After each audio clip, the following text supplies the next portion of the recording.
Emily Downey, welcome to the Tokyo Living Podcast. Thank you. So I've got you on today to talk about the Spartan organisation that you've been involved with for about 5 years now. Before we jump in though, perhaps if you can just give the listeners a brief introduction, tell us a bit about yourself and what brought you out to Japan. Thanks, Sam, and thanks for having me this morning. Really excited to be here. So I'm a psychologist by trade, funnily enough. I haven't practiced in about 20 years now, but that was my university studies through to master's. And in the early 2000s, I came to Japan for a gap year to study Japanese. And I hadn't traveled much during my studies because it's quite intense studying psychology, and all my friends have been to Europe and so forth. So I thought, you know what, I'm going to go to Japan. As I said, came here for a year, and that year passed very quickly, as it does for a lot of us long-termers. And it came to the end of that. My father said, "Oh, you're coming back now?" And I'm like, "Oh, actually, no, I just got here." He's like, "Well, you better get a job then." I'm like, "Yeah, sure." I was young, I think early to mid 20s. And I ended up getting a job in a local publishing publishing company. The reason being that was the only job going around that suited my pretty rudimentary Japanese skills. Mm. And that got me into the corporate sales. I managed a lot of big name Japanese accounts who were doing ad sales and so forth. And I really cut my teeth on Japanese business. And then I ended up becoming a publisher of that company and worked there for about 8 years, I believe. Okay. And I actually didn't know that you were a psychologist until you sent through the bio a couple of weeks ago. So that's really interesting. And you're originally from country Victoria? Yes, yes, proudly so. Big shout out to Colac. I can't believe you said that. Everyone knows Colac. Everyone's related to Colac somewhere or another. Yes, I was born in a town of 10,000 people, 3 traffic lights, no elevators or escalators, as I like to put it. Yes, yeah, bit of a background story there, but yeah. I think I've been to Colac once for a karate grading when I was like 10, and then I think I might have driven through it. I mean, why would you drive through Colac? Is it on the way? I'm just thinking where it is. On the way to Horsham, that sort of towards Adelaide? Yes, exactly. Yeah. A lot of people, it's a drive through town. It's about 2 hours west of Melbourne by car through Geelong. Then you hit Colac, you have a break, and then you go to Warrnambool. Yes. Okay. Where the whales are, or off to Lorne, the Hamptons of Victoria. Lorne. I spent a lot of time growing up there. I grew up in Lorne essentially every weekend. Yeah. Okay. So you tell people you're from Lorne, not Colac. It's trendier. Very cool. So then, how did you get involved with Spartan? So I guess to explain, I mean, a lot of people probably don't even know what Spartan is, but I'll explain maybe what the brand is, if that's okay, first of all. Please. But yeah, so Spartan is an obstacle course race. It is actually the largest sporting endurance brand in the world. We, and I say we meaning Spartan, own a lot of bike races, obstacle courses, and just by numbers alone, on a commercial sense, we have about 6 million people do our event. Wow. And we're in 40 countries now, 40 plus countries, 250 events a year. And it's basically from anywhere from a 5K, which is the entry level. Anyone can do a 5K. If you can walk 5K, you can do a 5K Spartan, believe it or not. I'll go into that later. But up to about 50 kilometers. So it's a mass participation sport. And you can see these guys behind me in the photo. They're our elite level, our 10%.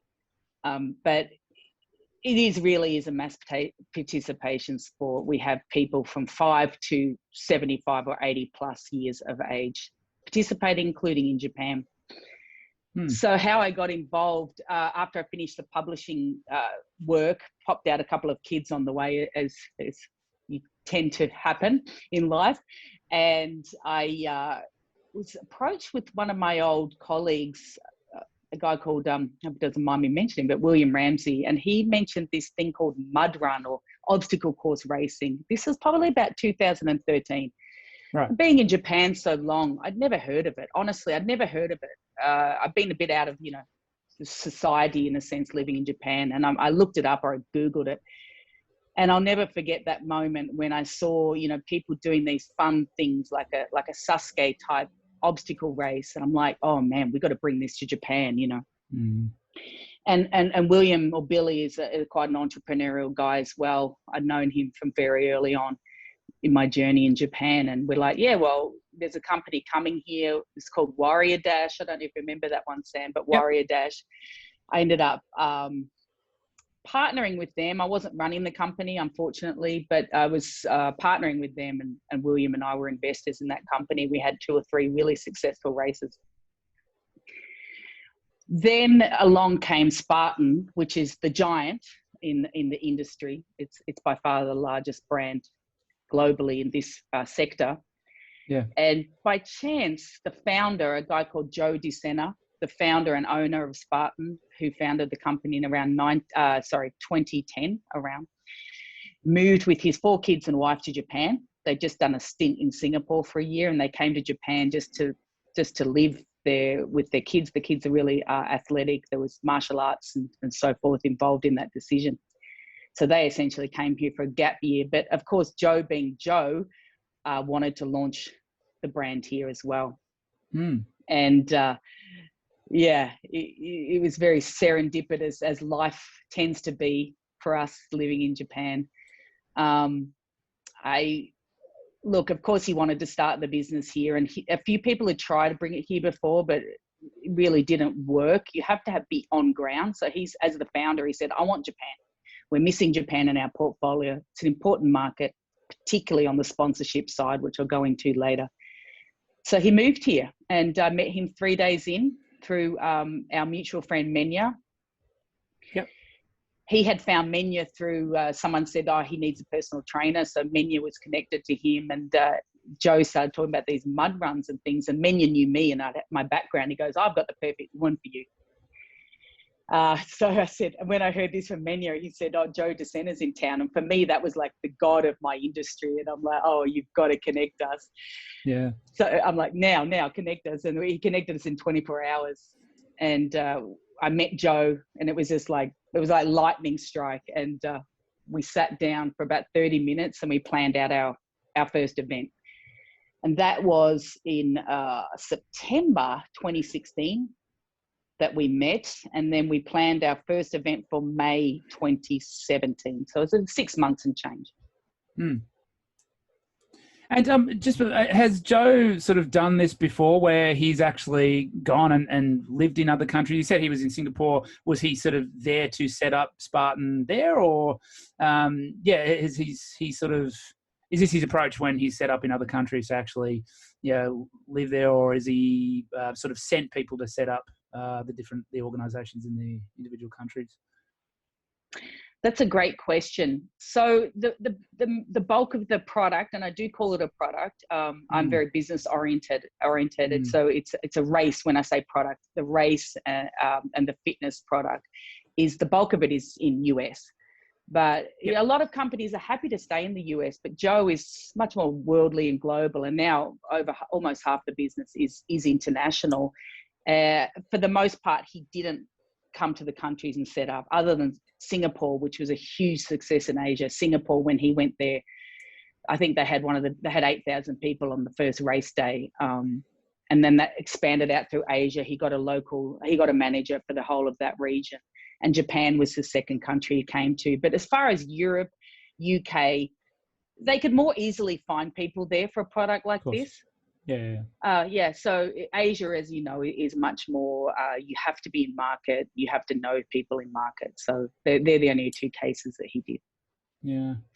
And what do you, and you're probably going to go on to talk about this later, but what do you think separates Spartan from these other companies, and why has that been so successful? You mentioned before the Warrior Dash, and then there was the Tough Mudder. And now that I think about it, you don't actually hear that much about those organisations anymore. I don't even know if they're still running. Go Ruck is one that's it's sort of been along a similar theme.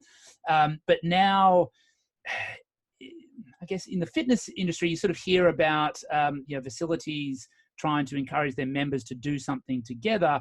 And the Spartan race is always thrown up of that example of a group activity that's good to do together. What do you think has made Spartan so successful above the other similar organisations? And I guess, when I say organisations or race, do you think it's the way that it's run and advertised and marketed, or do you think it's more the actual specifics of the event itself? Or probably both? Well, again, great questions and great understanding of the industry. Just straight up front, Spartan acquired Tough Mudder. So we own that. Okay. Yeah, we own that. We also own Warrior Dash as well. So they've been acquired. But prior to that, Tough Mudder was by easily our largest and equal competition. Yeah, it's a complex answer to those questions, but I would say first and foremost is Joe DeSena. When you have an owner, founder who is of that caliber, I mean, this guy is he just doesn't have any, I mean, he's a good friend of mine, obviously, so I can say this, but he just doesn't have any quit, and he's all grit and all grit. He's just really exceptional in this area. And I think what the difference that I've found between massive success and basically failure, if you want to use that word, is only about 2 or 3% effort.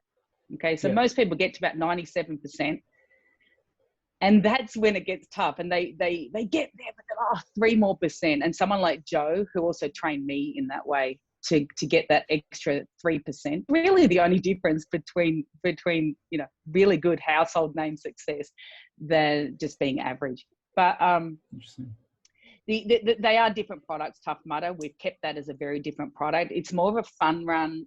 It's more group challenging. The obstacles are a little bit more dirty. They change, and we don't time that event generally. Whereas Spartan is very much a sport, right? And we do time that. Even the slowest competitor on the day is timed. And I just want to touch on that for a minute about speaking to people here that have never heard about it or have thought about doing it. Anyone can enter this. If I said to you right now, go enter a Spartan, do your 5K, I guarantee there's going to be 99% plus completion rate. Yeah. It sounds crazy when you see the people behind me. No one looks like that. The only difference is the completion time. So, for example, we had the big event this last weekend in Japan. Our fastest on track finished the race. Now, bear in mind, this is a 21K. It's one of our biggest races. Finished it in just under 3 hours. Very elite guy. Yeah. Wow. And the average, who I would call not the average, the regular participant. So someone like me, for example, who does participate, that would have taken me about 8 hours, 7 to 8 hours to complete exactly the same course. However, I completed it. I still got my medal. Now, as far as obstacles go, if you can't do the obstacles, you just got to do a 30 burpee penalty, and it's not that much, So there's some obstacles even I can't do myself, a lot of the hanging ones. So I just do my 30 burpees, or if there's a 6-foot wall that we've got to get over, we get our friends as a team and we help each other. So I just wanted to make that really, really clear that this is an all entry. This is not Ironman where you need the bike, you need the thousands of dollars, you need the training. You just need to show up, and not even in a t-shirt. I mean, the guys, you can see behind me, they don't ever wear t-shirts, and the Japanese take off their shirts, and it's just fantastic. Yeah. And you mentioned that the races are timed, the individual performances are timed. Is it sort of ranked on a worldwide thing? Is it an international competition per se? Absolutely. We put a lot of investment into our timing, and that's what differentiates us against all the other OC brands, even the ones that we own. So you can literally rank yourself against any of the other 14 countries. Certainly you'll get ranked in Japan, literally by number from 1 to 3,000, whatever your ranking you turn out to be, and based on gender and age, of course. So we have age group winners. If you're 50 plus and female, you get a first place ranking in that department. So you're not competing against the 21-year-old males.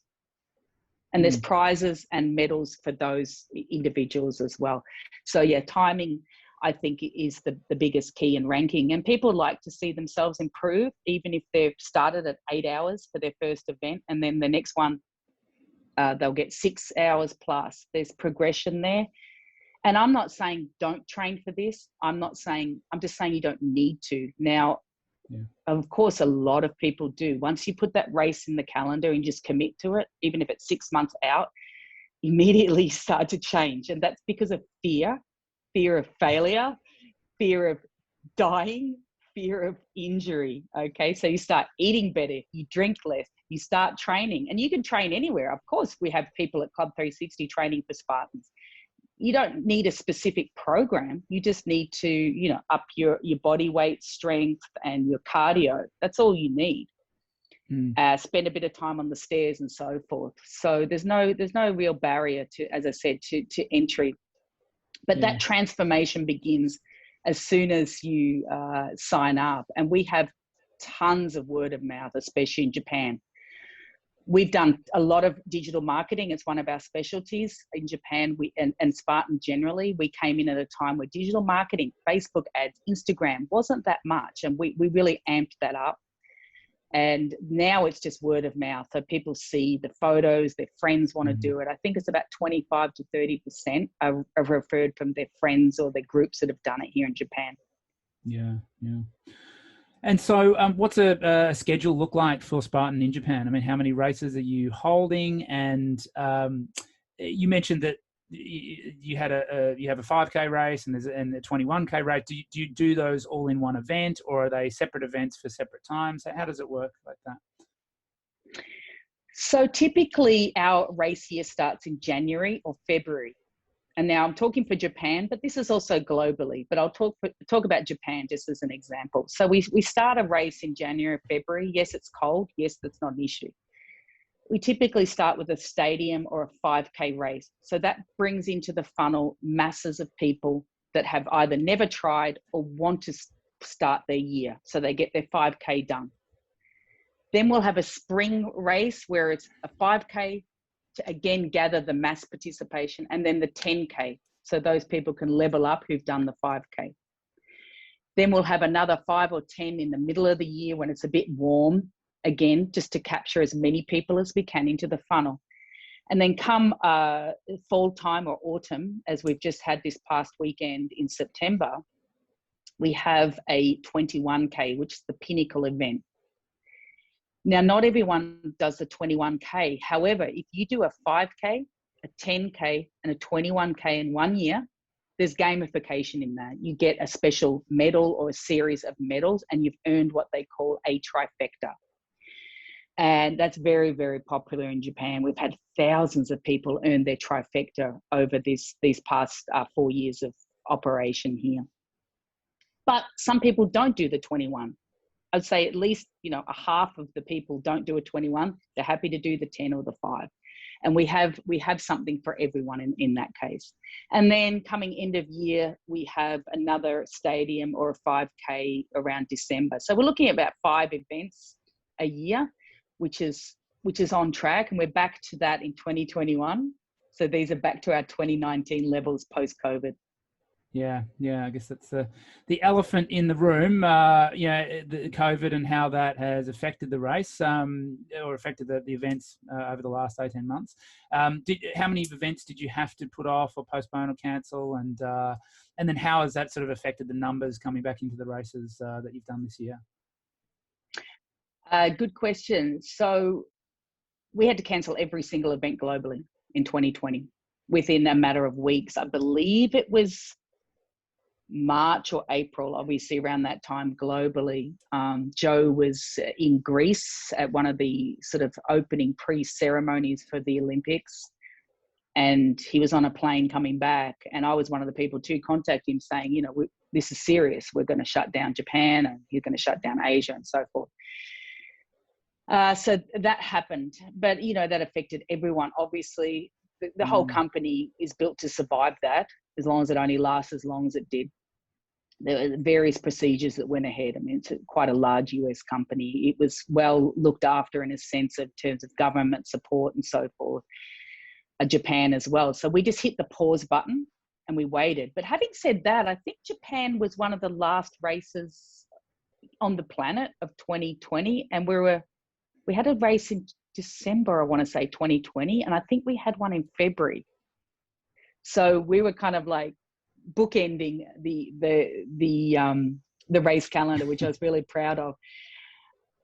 Look, I'm smiling, and I mean, I'm sincerely smiling. Those days, I could lament it and all that, but they're long gone for me, Sam. We've been having events now in Japan. We're probably one of the only operators in the entire country doing mass participation. In fact, I know we are, and we were one of the first events to ever come back. I mean, not seeing many marathons and things out there. Yeah. The reason that is because we like to push. We are a US company. We do like to push. We're experienced, and we're also a commercial brand as well. That comes into it. We're not just like a Shizuoka, 5K that doesn't need to worry about budgets and things like that. Sure. And how did you sort of maintain interest and hype around the events during that period where you weren't able to actually run them? Great question. And I'm sure you went through similar things being in the fitness industry with a facility yourself, so you have to reassure people that we will be back, hang in there. So that's the first message. Second is we went virtual. We had, I want to say 100,000 people around the globe sign up for basically a free virtual race. Oh, really? So that was really successful. Yeah. You had to do a 5K and complete 20 body weight obstacles. Yep. And you had to record it and upload it. So there was a whole virtual element, and you still got sent a medal and a t-shirt. So that was the messaging. And then just letting time pass, because we didn't want to operate when things were unknown or uncertain. Even though I was sure we would be safe, it doesn't matter. You still have to go with obviously what the government regulations and so forth are. So I don't know, it just wasn't that tough. And now people just coming back, we're selling as many tickets as we were in 2019. And, our close to Tokyo event sell out in 6 weeks. In a 6 month selling cycle, they sell out in 6 weeks. So we've seen no drop in demand. In fact, we're seeing a lot of people coming from other events that we wouldn't normally capture, possibly even like triathlons, Ironman. A lot of Ironman come to our Ironmen or ladies come to our events because they wear the shirts. Yep. So look, to be honest, and this is just my positive attitude, and it's the reality. I think we've gained some advantage out of this. It could be so much worse. Yeah. Yeah. And I understand when this comes out, it'll be sort of 3 weeks ago, but you've just completed an event under some pretty testing conditions. Tell us about that. Thank you. Yes, we've just come off our biggest event all year. It's a 2-day event, 5 and 10K on the Saturday, and then a 21K on the Sunday. It's called a trifecta weekend. Right. Very, very special. And we're one of the only ones in the world doing that during this time. So we're really pleased. We had the threat of that typhoon. If you remember those few weeks ago, that typhoon that came through, I understand it was pretty bad in Tokyo. So I was weather watching that because we have had to shut down in a typhoon before, our second ever event. Remember that. Yeah. Yeah. Yeah. So I'm well experienced. I was the country manager then. Now I'm the managing director of partnerships, global partnerships, was on the sponsorship side, but I still oversee, of course, the brand in Japan. So I've experienced all that. Those days for me are long. The stress of that is long gone, and we have contingencies. So we had a fantastic Saturday. Was just light drizzle, no rain. This was up in Niigata, which is only an hour and 20 minutes by train it was actually my easiest race to get to. It was like an hour on the bullet train. Yeah. Get off and walk to the venue. So it's a small town called Ichigo-Yuzawa, and Spartans, all these participants take over the entire town. It's just crazy. And everyone's wearing, I don't know if you can see, I don't know if I should adjust, but this kind of logo. Everyone's wearing all their gear from head to toe. It's such an identity. And I guess I want to sort of just a little bit go into that. Like, why do we do this? It's just a race. It's just a 5K. It's just a fun run. Actually, it's a lot more than that. It's really an identity for a lot of people. And it may not be for everyone, but there's been countless stories globally and in Japan of people transforming their lives after even just having done one race, believe it or not. Really? Yeah, we call it the transformation. Our catchphrase is "You'll know at the finish line," and that's even after a 5K. So the biggest challenge is starting. Right? It's scary. You doubt yourself. It's dangerous. All of those things. And once you start, that's the hurdle, right? Once you start and do the 5K, you're like, oh, I just survived something. And that's a human thing. And you really buy into it. Even I buy into it completely. When I race, I've done a lot of races and I still race. And every time it changes something in you. But, stories of sobriety, giving up drugs, saving their marriage, meeting their spouses. We had an engagement at the second ever race. And that's when I knew I'd made a success here. That someone's proposed to the girlfriend. We have proposals all the time. Really? Tattoos, all the time. Tattoos, people getting tattoos of this logo on them. So look, I won't go into it now. You could write a book about the secret sauce, but there's something really there that it gives people an identity. When we see other Spartans all around the world, and you see them in Japan wearing the T-shirts, I always talk to them. Of course, there's something really special about being identified with that activity. Yeah, sure. You haven't done one yet. When are you coming out? I can't run for starters. Okay, let's go. Yep. I can walk 5Ks, so sure, I can. There you go. I dare you. You sure got the muscles to get over those obstacles. Yeah. The obstacles I'm not too concerned about. It's just the distance. But maybe I could do it with a group of people and they can just carry me. Like a dead weight, a big throne thing. Yeah. Weekend at Bernie's. Yeah, exactly. So going into 2022, any sort of changes to the format? Any different sort of projects? Anything you're sort of looking forward to? Next year and beyond. What's in the future for Spartan Japan? So thanks for asking. Look, we just want to maintain and make sure we're not out of this yet, the pandemic, right? It would be silly of me to assume that we're fully out of this. So I just want to maintain 2021, which is the same as 2019, 4 to 5 events a year all over Japan.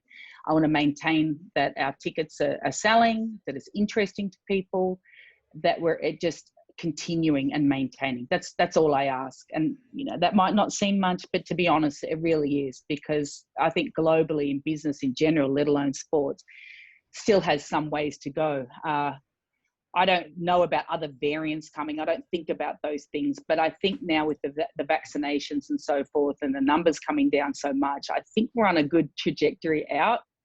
Yeah. But looking 2022, 2023, I want to bring a Tough Mudder here. There's other products, other brands in our portfolio. I've got a few personal sort of goals that I want to do. I mean, we've already had a race in Okinawa, which was a brilliant race. Oh, that was fantastic along the beach. Hokkaido or some bit more far-flung destinations and just more races in general. Yeah, fantastic. So if there's someone listening, aside from myself, who hasn't done a Spartan race yet and they've become motivated, how do they get started? What are the first steps? So the easiest way, if you're based in Japan, you just go to Spartan Race, one word, spartanrace.jp. We have a local English and Japanese, of course, website, which has all the upcoming races. We've just finished our season now, so we don't have any upcoming races, but we'll have something on the calendar soon, and it will be a January event, I believe. So that'll go on sale around October or November. But that also has training. It has how to start, how to do your first Spartan. There's also a Facebook, of course, Facebook page, so you can see other people on there. You might see some friends on there as well. And just in general, globally, we have training videos and all that sort of thing you can do at Club 360, obviously, or with your own personal trainer.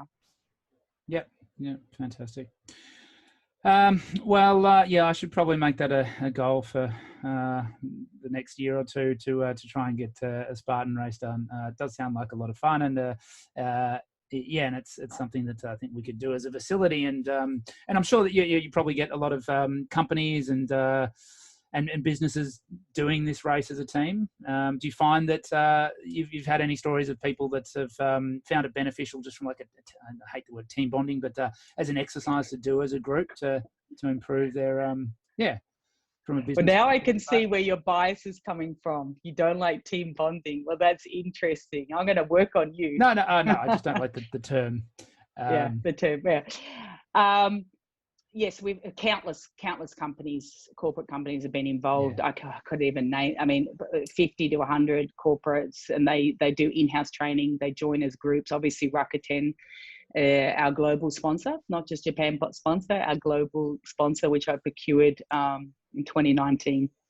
Wow. I have hundreds and hundreds of people doing corporate team bonding or group work and all this sort of stuff. But it's part of it. Some people just go on their own. Some people go with their friends. And in Japan, about 85% are Japanese. Yep.